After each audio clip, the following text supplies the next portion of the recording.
బనకచెర్ల ప్రాజెక్టుకు తెలంగాణ ప్రభుత్వం వ్యతిరేకమని మరోసారి స్పష్టం చేశారు మంత్రి ఉత్తమ్ కుమార్ రెడ్డి. ఈ ప్రాజెక్టుపై ఏపీ మంత్రి నారా లోకేష్ చేసిన వ్యాఖ్యలను కూడా వ్యతిరేకిస్తున్నట్లు తెలిపారు. రామగుండం నియోజకవర్గం అంతర్గాంలో రామగుండం ఎత్తిపోతలను ప్రారంభించిన అనంతరం ఏర్పాటు చేసిన సమావేశంలో మంత్రులు శ్రీధర్ బాబు, తుమ్మలతో పాటు ఉత్తమ్ కుమార్ రెడ్డి పాల్గొన్నారు. తెలంగాణ నుంచి తాము ప్రతిపాదన ఇవ్వడం వల్లనే కేంద్రం కూడా బనకచెర్లను వ్యతిరేకించిందని తెలిపారు.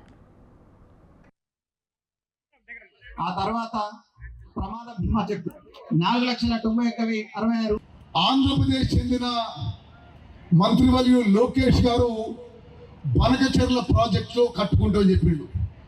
తెలంగాణ ప్రభుత్వంలో ముఖ్యమంత్రి గారు నేను పలుమార్లు ఈ బనకచెర్ల ప్రాజెక్ట్కి వ్యతిరేకిస్తున్నాం, ఇది ఇల్లీగల్, ఇది violation of Telangana water rides అని కింది నుంచి పై వరకు రిప్రజెంట్ చేయడం జరిగింది. మా రిప్రజెంటేషన్ వల్లనే జిఆర్ఎంబిలో Godavari river management board Andhra Pradesh యొక్క ప్రాజెక్ట్ రిపోర్టు బనకచెర్ల ప్రాజెక్ట్ ని రిజెక్ట్ చేయడం జరిగింది. మా రిప్రజెంటేషన్ వల్లనే Polavaram project authority Banakacherla project ని రిజెక్ట్ చేయడం జరిగింది. మా రిప్రజెంటేషన్ వల్లనే CWC central water commission Andhra Pradesh యొక్క బనకచెర్ల ఎంత ఖర్చునా పత్తిపాక రిజర్వాయర్ను పూర్తి చేస్తామని చెప్పారు మంత్రి శ్రీధర్ బాబు. ఆల్రెడీ సర్వే చేయడానికి జీవో కూడా ఇచ్చినట్లు తెలిపారు. ఇక ఆయిల్ ఫామ్ ద్వారా రైతు ఆదాయాన్ని మరింత పెంచే విధంగా చర్యలు తీసుకుంటున్నట్లు తెలిపారు మంత్రి శ్రీధర్ బాబు.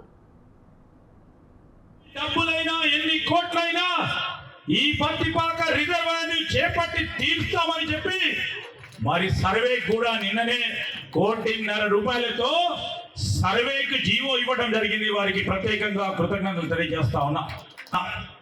దాదాపు 2,40,000 ఎకరాలు స్థిరీకరణతో పాటు 10,000 ఎకరాలు కొత్త ఆయకట్టును సృష్టించే కార్యక్రమం మొదలు పెడతాం మా ప్రభుత్వం అని ఇక్కడున్న మన ఉత్తమ్ కుమార్ రెడ్డి గారి మరి ధైర్యంతో చెప్తా ఉన్నాం సార్. ఆయిల్ పాముకు సంబంధించిన అంశాన్ని ఈరోజు రాష్ట్ర